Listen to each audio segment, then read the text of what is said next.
Welcome to Lunacy, where we discern the sacred from the insane and admit that, whether we like it or not, we are all profoundly affected by the cycles of the moon. How?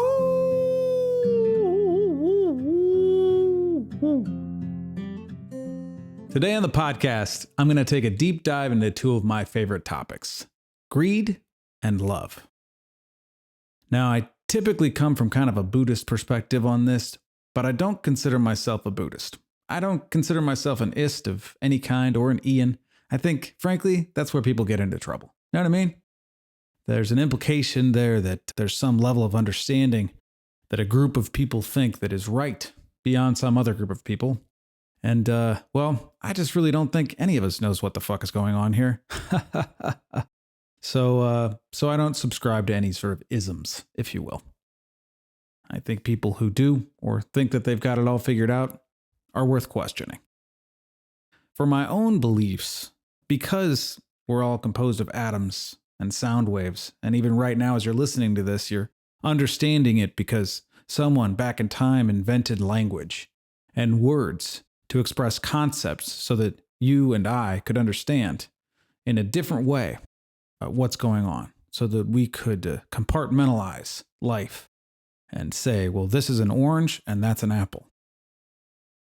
Given all of that, I really feel that none of us truly knows what's going on, that this is all a grand illusion. And if you look at modern science and quantum physics, they are also puzzled. Spooky action at a distance, the way that molecules interact, the way that light operates as both a photon and a wave. It's all frighteningly peculiar. So for myself, I choose to believe something if it improves the quality of my life, and if it improves my ability to improve the quality of the lives of those around me. And if it does, then I will choose to believe it, not because it's true, but because it's my choice. So much of where I come from and how I feel and how I look at the world comes from that perspective, right? All of this to say that fundamentally what I am after is not what can I prove to be true beyond a shadow of a doubt, but rather what gives me greater love and allows me to come from love more, to experience what I like to call the love OS or love operating system. Simply asking the question, how do I come from love in my life more? So, you might be reticent to that. You might think, what's he talking about, man? Love? Love more? That's cheesy. Or woo-woo or some other dumb thing. You know what I mean? But it's not. When I say love operating system, I mean fiercely come from love, where I choose to love my life, where I choose to love my environment, where I choose to love my family, those around me, my enemies, my neighbors, as an act of faith and as an act of love. Because without giving love, I cannot receive love. That's the way that it works. So it's not to say, oh, well, everybody should just love everybody and it's all going to work out. No. Speak out against injustice where you find it. Call it like you see it. Don't be passively aggressive. Be aggressively aggressive. Okay? But also look to ask the question, how do I come from love more? How do I have compassion for these other beings? For these other people, my friends, my family? How do I embrace love as my fundamental core virtue and principle of who I am and where I operate from? And what does that look like in the world? What actions does that call me to take in my life? Now, greed is one of the Buddhist 3 grave sins. Again, not a Buddhist, but I like it. All right? 3 grave sins or 3 fat traps, as I like to call them. Those are greed, anger, and ignorance. Now, greed can actually also be good. You can have greed for knowledge, for instance. But generally speaking, greed comes from scarcity and a false idea that material possessions translate into purpose and substance, which they just don't. I'm not saying give all of your shit away, okay? But maybe try giving some of your shit away to somebody who needs that shit, and then see how that feels, okay? Certainly, generosity is part of the love operating system. Ask yourself, how is it that I contribute more than I consume? How do I give more than I get in this life? I don't know about you, but for me personally, if they wrote on my tombstone, he gave more than he consumed, I would be a super happy camper. Like, that's what I'm after. Okay. And greed, for sure, without question, undoubtedly is the enemy to that way of thinking. So let's start thinking and dissecting what greed actually is. The Webster's Encyclopedic Unabridged Dictionary from 1994, if you must know. All right. It defines greed, if I can find it. There it is. Greed. Excessive or rapacious desire, especially for wealth or possession. Avarice, avidity, cupidity, covetousness, voracity, ravenousness, rapacity. Greed, greediness denote an excessive, extreme desire for something, often more than one's proper share. Greed means avid desire for gain or wealth, unless some other application is indicated, and is definitely uncomplimentary in implication. His greed drove him to exploit his workers. Greediness, when unqualified, suggests a craving for food. It may, however, be applied to all avid desires, and need not be always uncomplimentary. Greediness for knowledge, fame, praise. Antonym: generosity. All right. Obviously. Thank you, Webster. So greed fundamentally is looking for more than one's share, is trying to get more than you need so that you can survive. And that greed comes out of an idea of scarcity, where there's just not enough. And it is an ancestral fear that we've been carrying around and not letting go for thousands and thousands of years, particularly now. Whereas even hundreds of years ago, greed and for sure scarcity was of paramount concern. It was tough to live in a place where you could hunter and gather enough that you would never grow hungry, or that you would rarely go hungry, or that you wouldn't die from hunger, okay? Or that you wouldn't be murdered by some other tribe or faction or army, etc.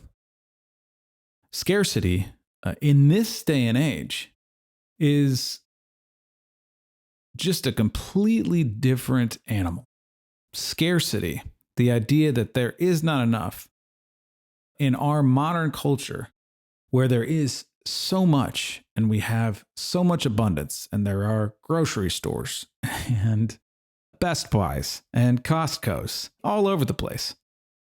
Certainly there are countries that live with a lot more scarcity. But you know what's funny about those countries, because I've been, they're way happier. Isn't that weird? Where there's less abundance of material possessions and things that one could get, and there is less of a rat race, and people are struggling in many ways to survive with thatched roofs over their heads. What are they doing? Smiling. They're smiling. Why are they smiling? I would argue that those folks are not plagued by greed as we are in our society. They don't live in a world that is constantly seeking to get more, to have more things all the time, because we're terrified that we're going to lose all of the things. That's not a concern for somebody in Malawi, for instance, or it's of less concern for somebody in Malawi. But in our society, which really one could argue was founded on greed, was created by greed, and loves greed in many ways. The problem is that greed does not take into account the human cost of consumption. It doesn't consider how it affects the rest of the world and the organism on which we live. It doesn't take into account what the cost of itself is. It's not thinking, well, if I take all of this, how's it going to affect my neighbor? Greed does not apologize for itself. Greed voraciously seeks more. It is a hungry ghost. Like if you remember Slimer from Ghostbusters, the original, and I believe it was in the last one as well with all the ladies. All right. Slimer eats as much as he can, and what happens? It just falls out of him because he cannot ever be satiated. He can't even ever really eat. He is a hungry ghost. And so many of us suffer from hungry ghosts, or that energy or that idea that we have to keep consuming until we die. And then maybe we could take it with us, which obviously is completely ridiculous. You can't take any of it with you. That also points to another fallacy that exists in our modern society that is the enemy of love, which is denial of death and not looking at death directly. There's so much to be gained from confronting one's own death, from really thinking about what's it going to be like when I die? And moreover, what choices would I make today if I knew for a fact I was going out of business tomorrow? Where would I go? What would I do? Who would I talk to? How would I interact with people? How would I leave them? There's a principle in Zen called continuous death. This principle also exists in many other cultures. But as it appears in Zen, continuous death states, if I knew for a fact that I was going to die tomorrow, how would I live my life today? What would I do? Who would I talk to? What would I need to mend in the area of relationships with those people that are around me? Whether they're around me because I have to be around them, we work together, or they're my family, or they're my friends, or I choose them. How do I leave the people that are around me? Asking myself if I was going to die tomorrow, how would I complete the relationships that surround me? Either those relationships that are by choice, like my wife and my friends, or by requirement, the people that I work with or the people that I run into when I'm moving around the world. Know what I mean? How do I complete those relationships so that there's nothing left? So that they're finished, so that I'm not going into death with a big bag of bullshit, okay, of amends that I did not make to the people that I knew to make them to, but refused because I was afraid. Afraid of what? Afraid of how they're going to respond to me? Afraid of taking the risk? Afraid of allowing myself to be vulnerable? Yes, all of those, for sure. But underlying all of those fears, there is an undeniable call to complete those relationships, to talk to those people, to deal with those incomplete things. And no matter how much stuff you get, those relationships are still going to be there. And they only complete if you complete them. They only get complete if you're willing to do the work. And what does that look like? Well, part of the trap of greed is that it becomes an aspect of our identity. Now, to get into that ball of wax, we need to consider, what is identity in the first place? Is it where you work? No, that's where you work. Is it your gender? No, that's your gender. Is it your skin tone? No, it's not that. It's not your orientation. It's not where you live. It's not where you're from. What is identity? You know, you ask somebody, who are you? They'll probably give you a laundry list of what they've done, where they went to school, what they've accomplished in their life or not accomplished, who their family is, where they grew up, maybe even what their ancestry is. But that's not who they are. That's not who I am. Who am I? Who am I? In the bare bones of it, when you really strip it down, I am who I say I am. And I am only who I say I am. And you might think, well, that's a bold statement, but let's logify this a little bit here. All right? Not a word. I don't give a shit. You know what I mean? Logify it. All right? Here we go. Boom. I am who I say I am.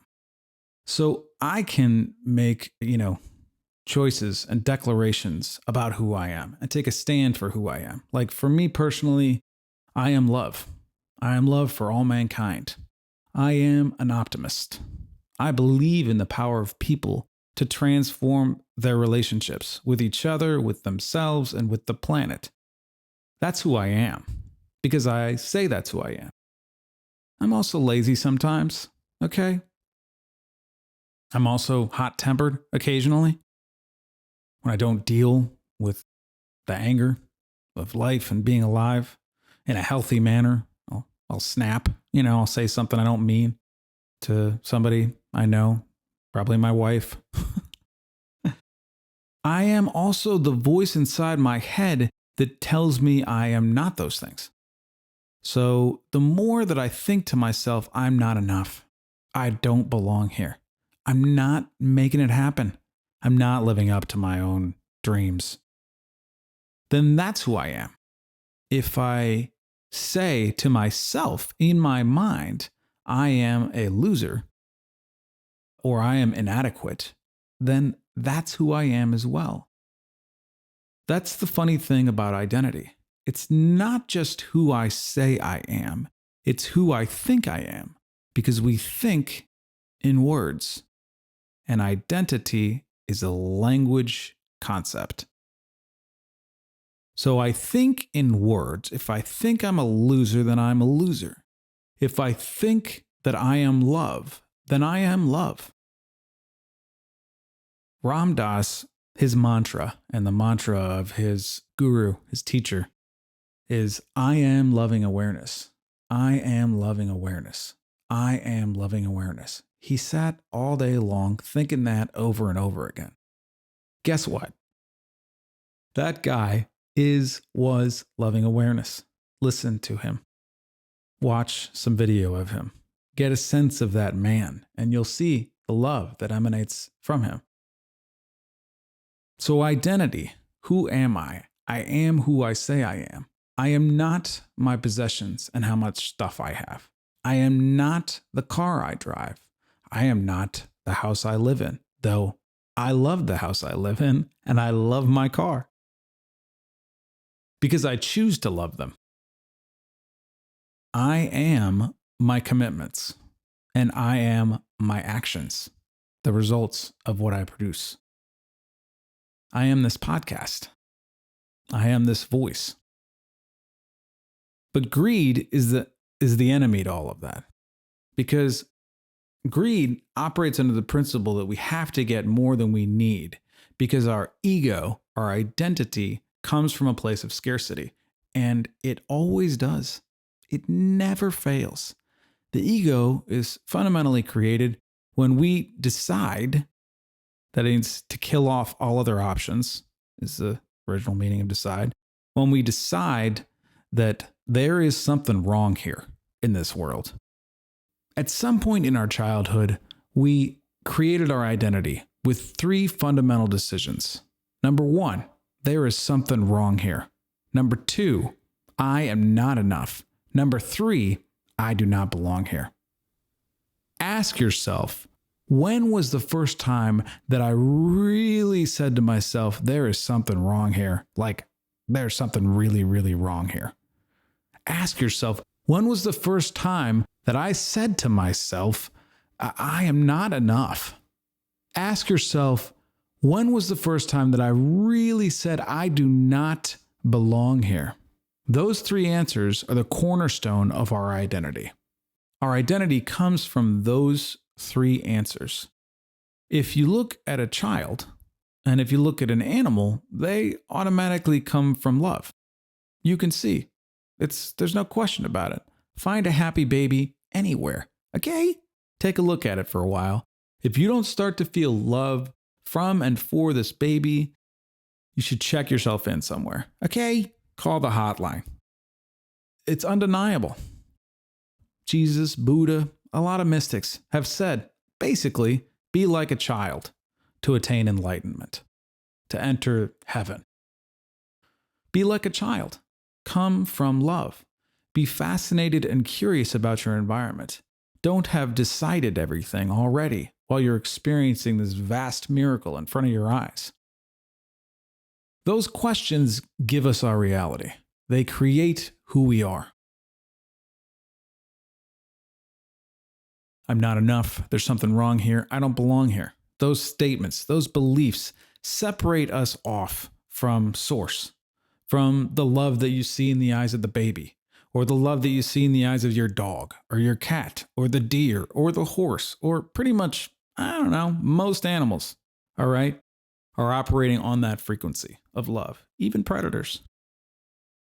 Once we made those decisions, we separated off from source. We separated off from that baby state of love, or the state of love that you see in your dog or your cat. We separated off from that state of love and into an idea that there is something wrong here, into an idea that I need to carry around with me the past and this shitty thing that happened that unfortunately I was not trained to deal with when it occurred.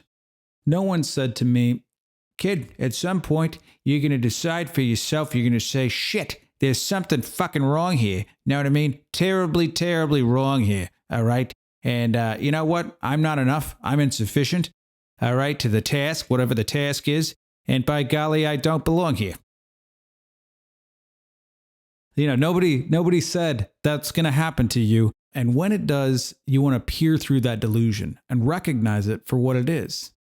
A falsity. A decision that I have made in this moment to be someone who is separate from that which is around me all of the time. In fact, it's the only way that you can cope in this world of ours, in our modern existence, is through maintaining some fundamental beliefs of inadequacy and not belonging, and that there is something wrong. If you don't have that level of cynicism, you're probably not going to get along with people. Okay? And unfortunately, it's super toxic. And when you add greed to that idea, it just gets even worse. It's like, throwing shit in a septic tank. So, whatever your greed is, because we all have greed from time to time, look at it. Have compassion for yourself for having it. But also question, what is this greed? Either of money or food or whatever it is. Okay? Things, playing cards. I don't know. Okay. What is the belief underlying the need for greed to get all of this stuff? What is the wound that I have in my psyche? And how do I heal that? How do I give love to that little boy or little girl who decided that shitty thing back in the day? If you ask yourself, how do I heal that underlying wound that has me feel greedy about shit? And you do it in silence. If you do it intentionally, right? If you sit somewhere and meditate on it, or maybe find a friend that you can trust this person, that you can talk to them about it, right? Or a professional who does that kind of thing. Find somebody like that and really ask yourself, a memory, something's going to come up. Something, man, when I was 5 years old, I stole a piece of bazooka gum from a convenience store in Omaha, Nebraska. And my mom had told me, no, you can't have that piece of gum, because she was a good mother. And then I took it anyway. I stole it. And I was walking out the door, and I looked up, and the guy who was behind the counter, big dude, whale of a man, right? He was very large. And he was like looking down at me and he just like shook his head. It was like disapproval. Okay. And I was like, oh no, I'm doing something wrong. And I walked out the door and Whaleman told mom, hey, your kid just stole a piece of bazooka gum. And she came out and she spanked me. That's right, people. She spanked me. And I'm glad she did because I never really stole again. Anyway, she spanked me. And I would submit the spanking, had its own thing and it was a lesson. But also even before that, when the man looked at me with this look of just total disapproval, that was part of the formation of my identity. There is something wrong here. I'm not enough and I don't belong. That memory, that little boy needs healing. He needs forgiveness. So I have to sit and meditate on forgiving and healing that little boy. Now, I get it. This sounds ridiculous to some people. Okay. Nobody wants to confront their past. They don't want to deal with it. You know what I mean? They think it's woo-woo again. No. Okay, fine. Don't deal with it. See what happens. Keep walking around carrying that big old bag of shit behind you. Okay. You know what I mean? We're like the walking wounded over here. We don't deal with our big traumas that happen to us in life. We don't forgive them. We don't heal from them. We don't declare them complete. And we certainly don't separate ourselves off and allow them to just let them go. We rarely do that. But we can. My point is that to truly conquer the greed in my own heart, I need to confront the wounding that is underneath that greed. I need to look it directly in the eye, and I need to forgive myself and love that little boy and the people that were involved. Is my mother in the situation I gave to blame? No, I stole. She didn't want me to steal again. She spanked me. My mother was doing what she thought was right. She was teaching me a lesson, and I'm grateful for that lesson. Was the shopkeeper wrong in that situation? No, obviously not. He was coming from his idea of right and wrong, and I clearly screwed up. And by the way, you can't go around stealing shit. So another good lesson. Am I to blame in that situation? Well, no. I was a little kid. I didn't know what I was doing. Know what I mean? Until after the fact, maybe. Or maybe before I did know that it was wrong, that there was a problem. She had told me I couldn't have it, and I took it. So I must have known that it was wrong, and then I did it anyway. Am I to blame in that situation? Well, again, I was a little kid. And I've grown and learned from that. I've grown and learned from that whole experience. And I love myself, in spite of the fact that I did something wrong. Quote unquote. Our only opportunity to live in a world that is free from greed, which, by the way, subtext outright is my mission. Know what I mean? That'd be beautiful, wouldn't it? Foolhardy, I get you, but it is my mission.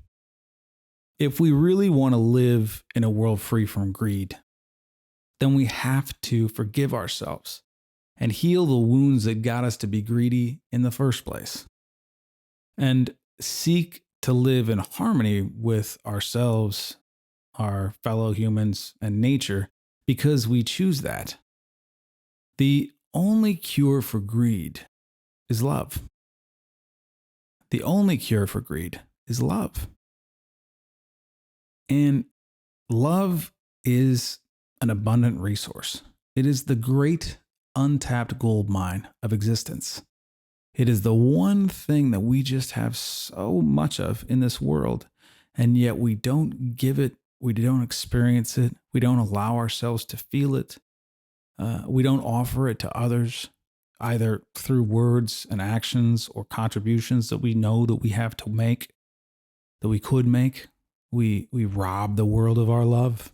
We rob ourselves of that love because we're afraid, and being afraid leads us to be greedy. I gotta get all this stuff or I'm gonna run out. And I don't care if I'm taking more than them because I want it. I'm not gonna run out. I don't want to run out. And then, right?